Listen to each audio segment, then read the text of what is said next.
This is Pet Life Radio. Let's talk pets. It's Oh Behave with Arden Moore, the show that teaches you how to have harmony in the household with your pets. Join Arden as she travels coast to coast to help millions better understand why cats and dogs do what they do.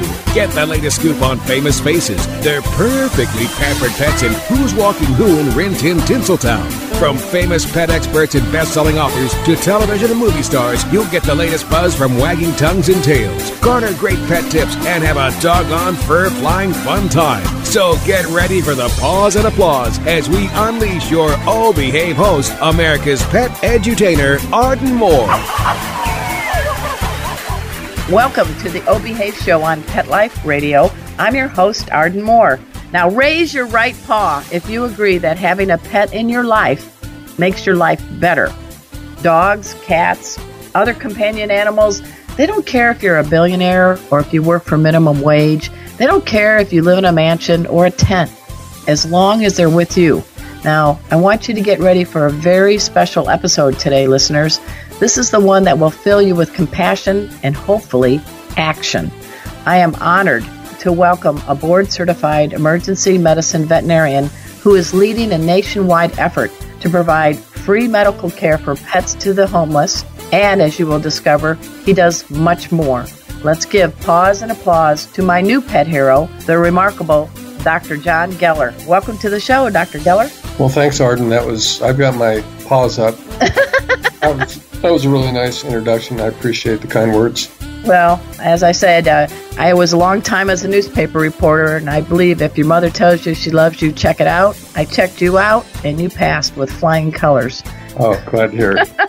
Hey, folks, Dr. Geller is the founder and executive director of two nonprofits. One is called the Street Dog Coalition, and the other is called the Ladybug Fund.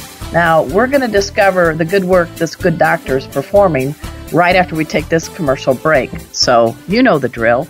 Sit and stay. We'll be right back. Time for a pause. 4 furry ones, actually. Sit and stay. Oh Behave will be right back.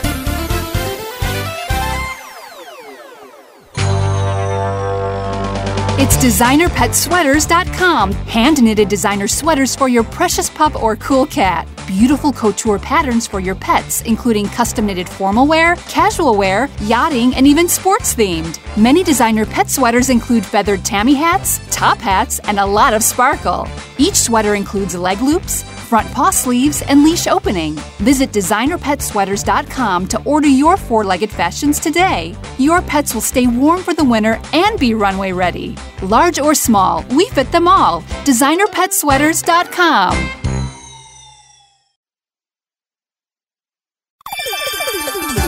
Let's Talk Pets on PetLifeRadio.com.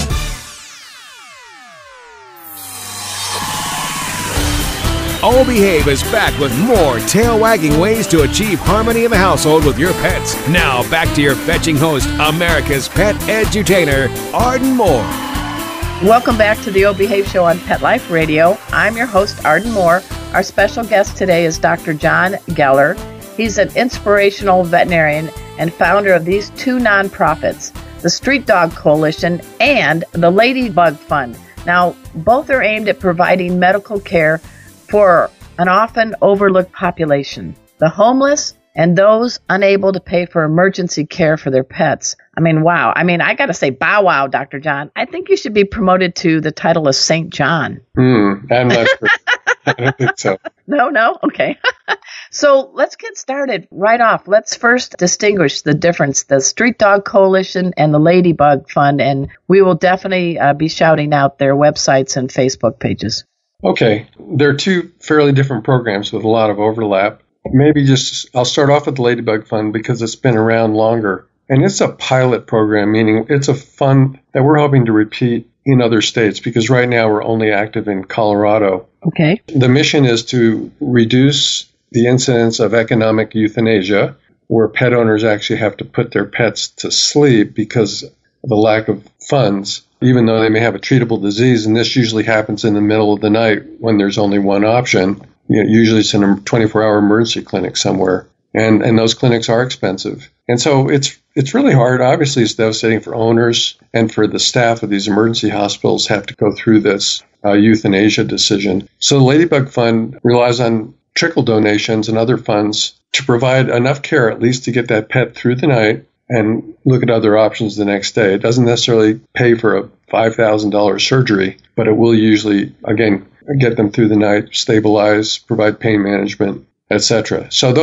that fund is available in 5 cities in Colorado, each at a 24-hour emergency hospital. I like that part right there because a lot of folks do have that awful decision sometimes when money is tight.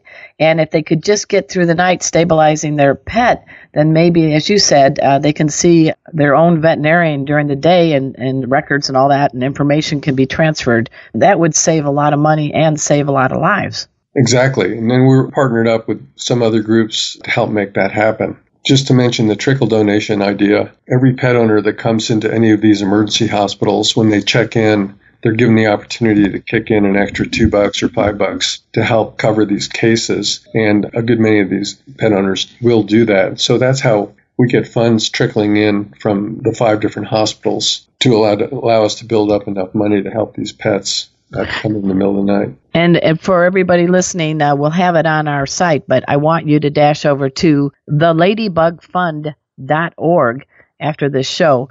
Now, let's get into the other nonprofit that you are running, and that is the streetdogcoalition.org. Yeah, so that's kind of what I'm involved in right now in a fairly big way. Started several years ago. I was at a veterinary conference in Nashville, Tennessee, walking across a bridge. Saw a homeless guy with his pet, and it was just the way he looked at me. He was accepting, but he was kind of asking a question with his eyes, I thought. And the question was, why not? Why can't we provide basic care to these folks? Because, to be honest with you, when you look at the numbers, there's probably about 1 million homeless folks in the United States, and 5 to 10% of them have dogs or cats. And so we're dealing with about 50,000 pets, which really isn't a big number in the scheme of things, knowing that there's well over 50 million pets in the United States. And I think veterinary medicine as a profession has the resources to provide this free care. It was just a matter of how do we do it.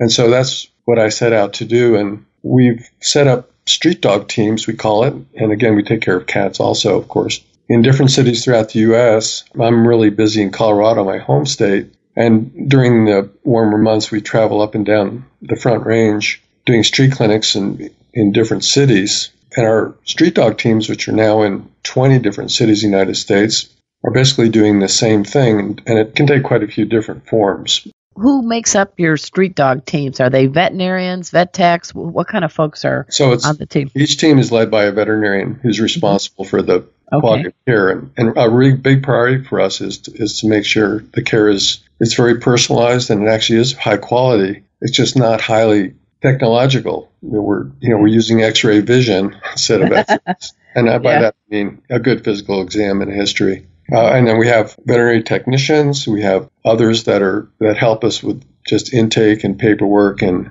handling the pets and sometimes even crowd control. Okay. And as you said, now what did you have a conversation with that gentleman when you crossed that bridge in Nashville? No, we just kind of spoke through our eyes, I think. And what I noticed, and this is a reoccurring theme, is his dog actually looked really good. And in general, these pets of the homeless are a pretty healthy group, and they have a lot of, I call it street sense and hybrid vigor. They're well socialized. They have to live outside. So they're generally healthier than, I would say, the general population of pets in the United States, just because they have to be to survive on the street.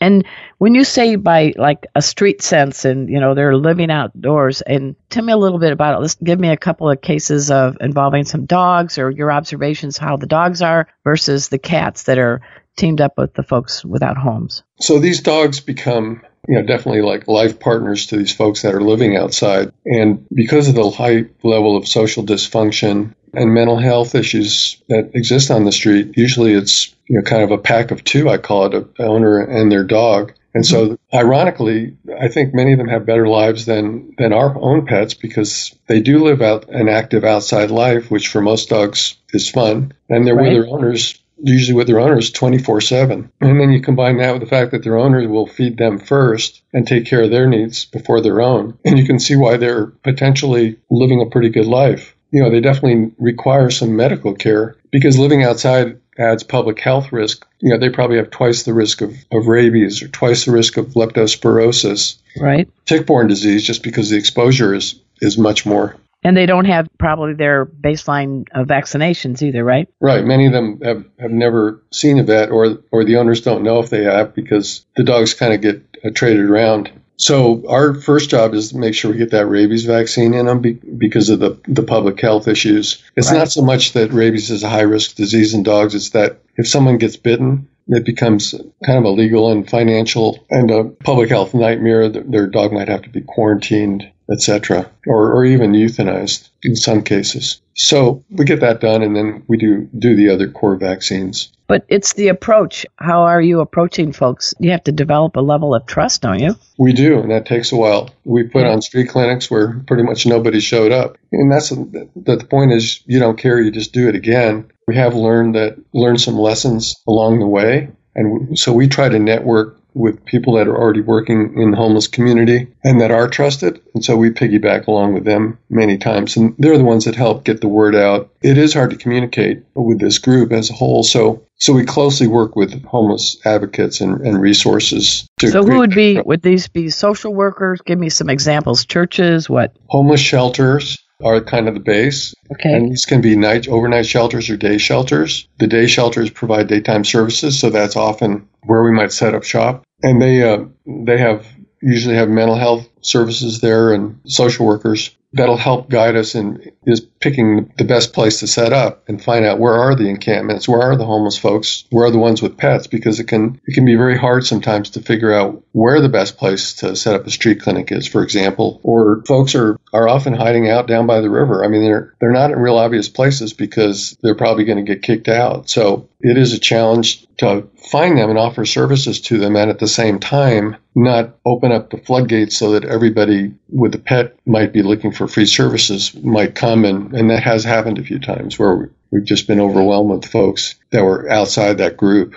Yeah, and that's a shame. I mean, sincerely. I want to get a little bit more into where they hang out and things like that, but I also wanted to ask you, what's the difference between cats with the homeless and dogs with the homeless? What's the take on the cats and the dogs? Because, obviously they both probably bring a lot of good to these folks. Mm-hmm. The cats, we've seen sometimes they're with dogs, sometimes they're in carriers, sometimes they're on a harness and a leash. Mm-hmm. And sometimes it seems like they're literally just carrying these cats around. I'm sure they have a leash for them too. But I think for many folks, they like being with cats, and cats are probably easier in lots of ways to take care of. They're smaller.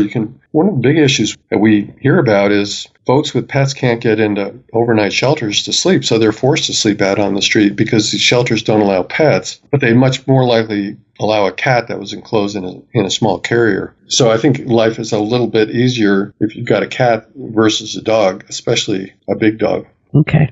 And the cats, they're kind of temperament, or how would you, they don't seem stressed out or anything? No, they're very tolerant. And so that really is true with dogs too. They're fine with us handling them. We're always cautious. We aren't afraid to use muzzles if we have to, because we don't want anyone to get hurt for some of the reasons I mentioned earlier. Right. Wounds. But most of these cats have a great personality. They've been around chaos a good part of their lives. So a little veterinary exam is no big deal.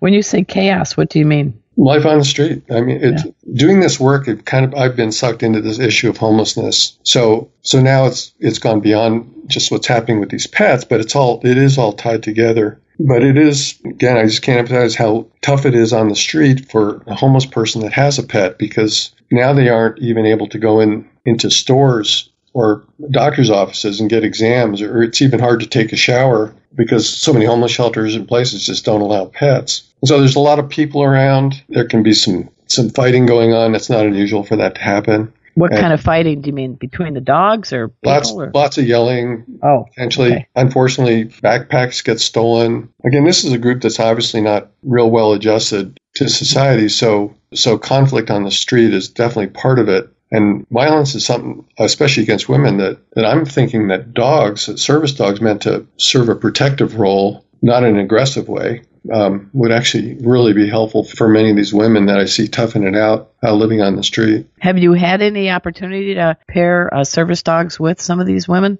We have. It's kind of happened somewhat on its own, but that's just one of those projects. I don't even think they need to be service dogs. I think they just need to be trained to be, they might have to have the right temperament, or selected, I should say, for both protection and companionship. And the ironic thing is there's many dogs like that in our shelters that probably be looking for a good home. And one of the arguments we have is, if a pet is with a homeless person that is loving them to death and taking care of their needs, is that pet homeless, or is that pet really homeless if they're in the shelter without an owner, to love or take care of them? We're all talking, folks, to Dr. Jon Geller. He is the founder of the Street Dog Coalition and, as we mentioned earlier, the Ladybug Fund. This is a huge, huge mission you're taking on. Do you wish you could clone yourself? Yeah, sometimes, but I'm definitely always trying to recruit other folks to help. And I'm finding that veterinary students, really, and we're talking about the millennial generation, have been much maligned for certain reasons, are overall very passionate about this focus as part of veterinary medicine, as I call it street outreach, and they want to be involved. So many of our street clinics do involve veterinary students, just as there are similar clinics involving medical students. That sounds great. We're going to take a quick break, and when we come back, we're going to talk more with Dr. Jon Geller. Please, you know the drill. Just sit and stay. We'll be right back. Time for a walk on the red carpet, of course. All Behave will be back in a flash right after these messages. Molly, here's your dinner. Zeus, that's not your food. Don't let that happen to your precious cat. Elevate your cat's eating experience with the Cat Tree Tray. The Cat Tree Tray keeps your cat's food off the floor and conveniently located on the cat tree. It's the perfect way to eat. It's a beautiful wrought iron tray that easily attaches to your cat tree and keeps dogs and other critters out of your cat's dish. A must for multi-pet households. There's a 6-inch tray for large bowls and a 4-inch tray for smaller bowls. Purchase your Cat Tree Tray today. Go right now to cattreetray.com. That's cattreetray.com. CATTREETRAY.com.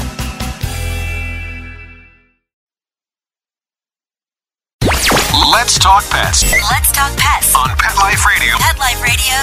PetLifeRadio.com. Hi, it's Rochelle Lefebvre from the Twilight franchise, inviting you all to listen to Oh Behave with Arden Moore on PetLifeRadio.com. And I think you should encourage other people to listen too, because I'll tell you from personal experience, Arden knows. We're back from the lot. Just checked the paper and we had a record showing at the box. The letterbox, that is. Now back to Oh Behave. Here's Arden. Welcome back to the O Behave Show on Pet Life Radio. I'm your host, Arden Moore, and with us today is Dr. Jon Geller. He's got some pretty stellar credentials. He is board certified in veterinary emergency medicine, canine and feline medicine. He's the director and founder of the Street Dog Coalition and the Ladybug Fund. And he is a proud papa to a couple of fine felines named Thomas and Eddie. What's the 411 on those two cats? Yeah, they always have a story. Thomas was surrendered at our emergency clinic because the owner couldn't afford to pay for his broken leg after he fell out of a tree. So that involved a vet student took him over, got to do the surgery with another veterinarian. Then she decided she couldn't take care of him anymore. So which leg was it? I think it was his, it was back leg. Okay. And now he's all healed up. So I'm not even sure, but I remember what happened. But he sometimes lays in very strange positions, probably related to his leg, but maybe he's doing feline yoga. You don't know. Yeah. And cats really, their spines are so flexible, but many hours of cheap entertainment just watching them. How old is he and what kind of markings does he have? A year. He's kind of gray and white. I'm not sure exactly. I'm not very good with my cat breeds. So that's okay. Most of them aren't breeds.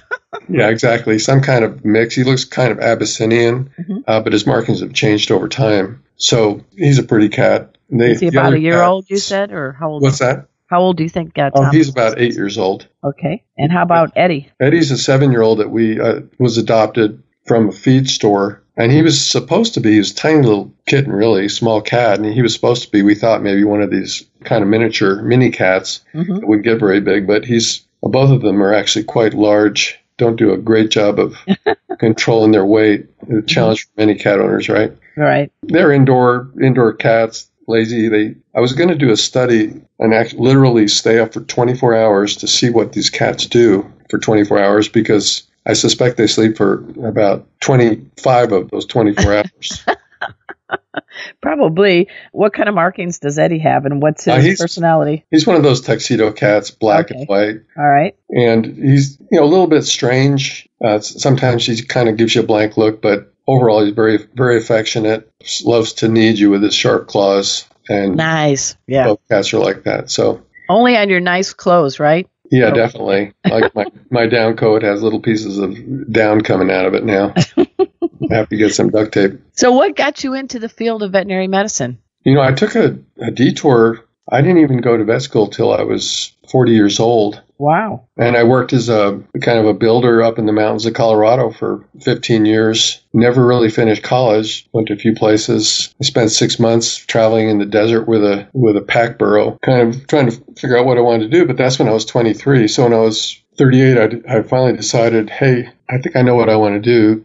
This sounds great, because it combined science and my love of animals. And so I went to vet school at age 40 and got out at age 45. So I'm kind of definitely a late start, but it works out well because I'm also not burned out like a lot of my colleagues who've been doing this for 30 or 40 years. So it's working out really well, especially as a second career. I always tell people it's never too late. And I definitely meet folks who say, I wish I had been a veterinarian. Maybe they're like 32 years old. It's like, wow, I wasn't even thinking about being a veterinarian yet.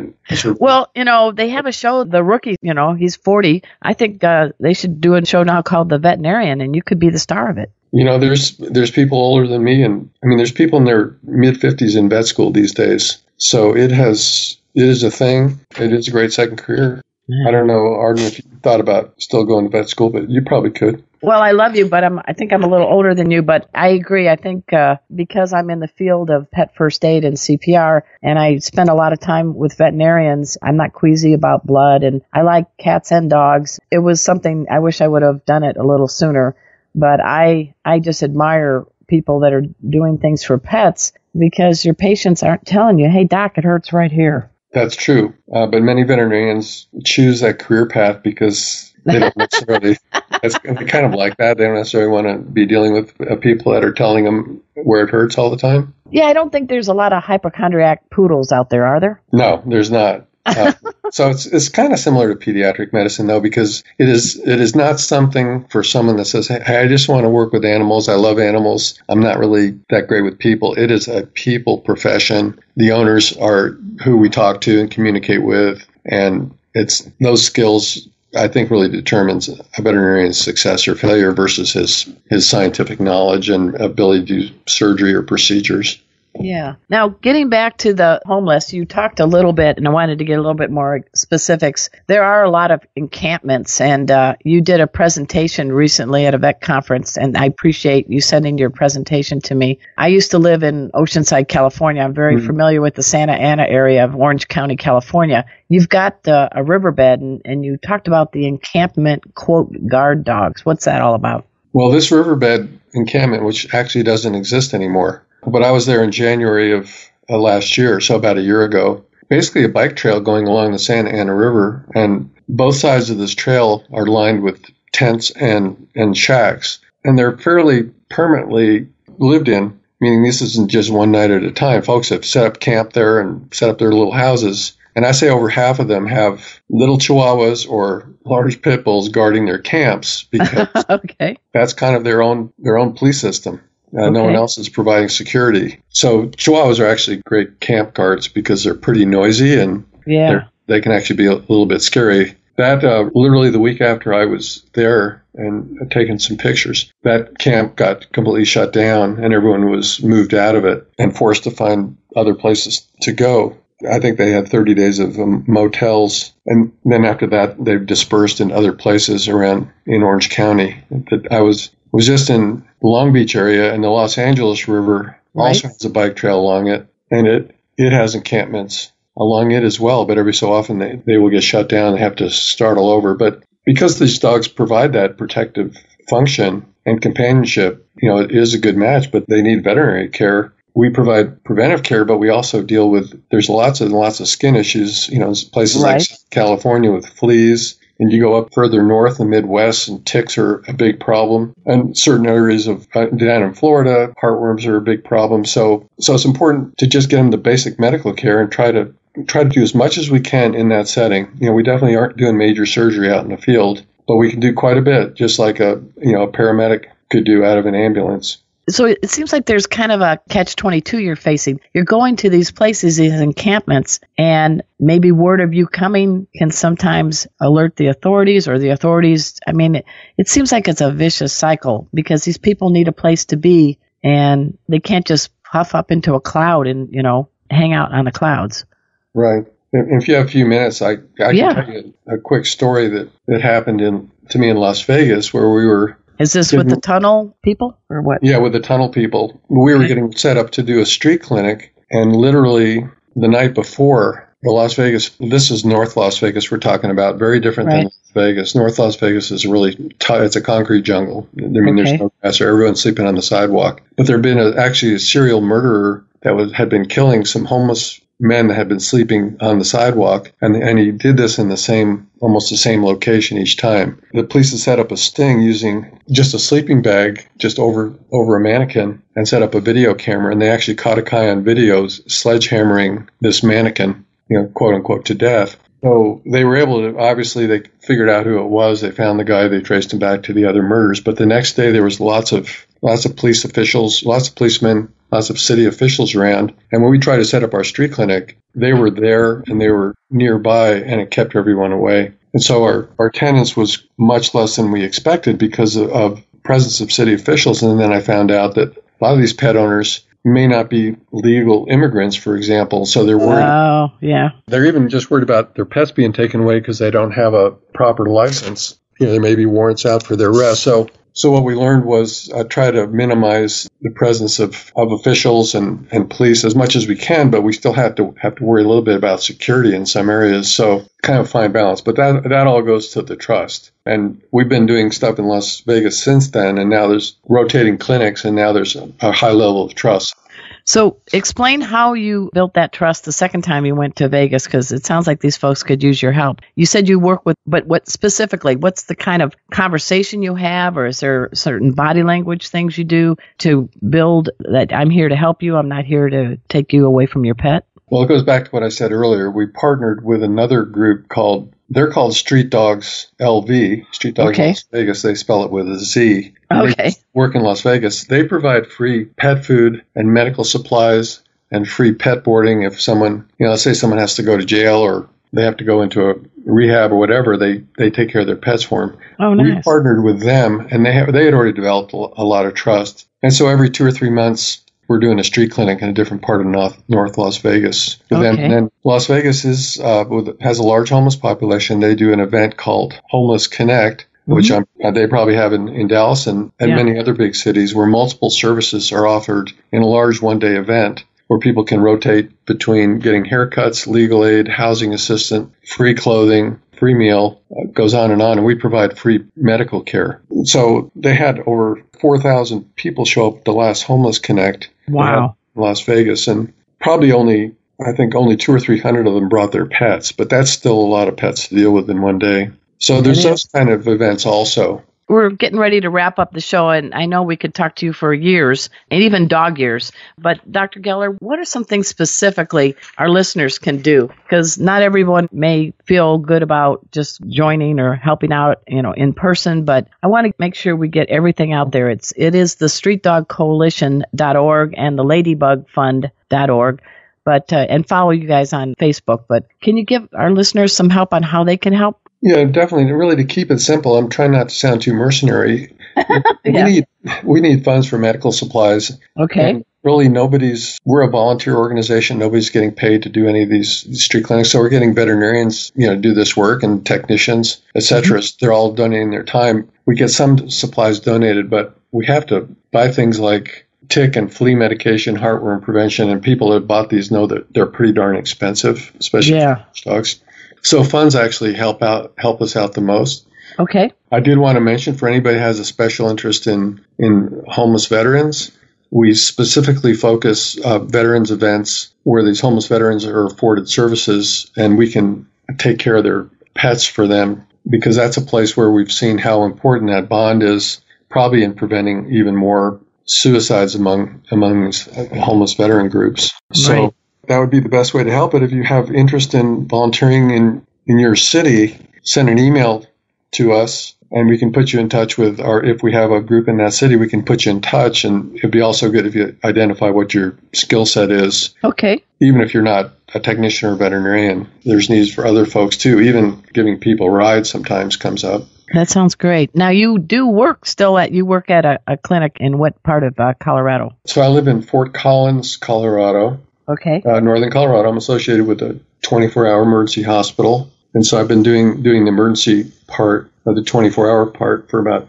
20 years. And, it's not really a long-term gig because you're working all these overnights and holidays. So I've kind of phased out of those down to day shifts, and then I'm cutting back my schedule because the street dog stuff is taking more and more time. So I'm actually really enjoying doing this work. It's back to basics. It's very hands-on, but we are using some high-tech stuff, like we have an ECG on our iPhones that we can use, and we have a little ultrasound attachment that we can use. Oh, really? Little endoscope. So there's some really great high-tech toys out there that can really allow us to do some good things diagnostically. So you have an app for the app, right? Yeah, exactly. So we're combining really basic care, history, physical exam with some high-tech tools that make it fun for veterinarians to do it. Street medicine is how much care can you provide with limited resources? And so that challenge is really enjoyed by many veterinary practitioners and technicians. All right.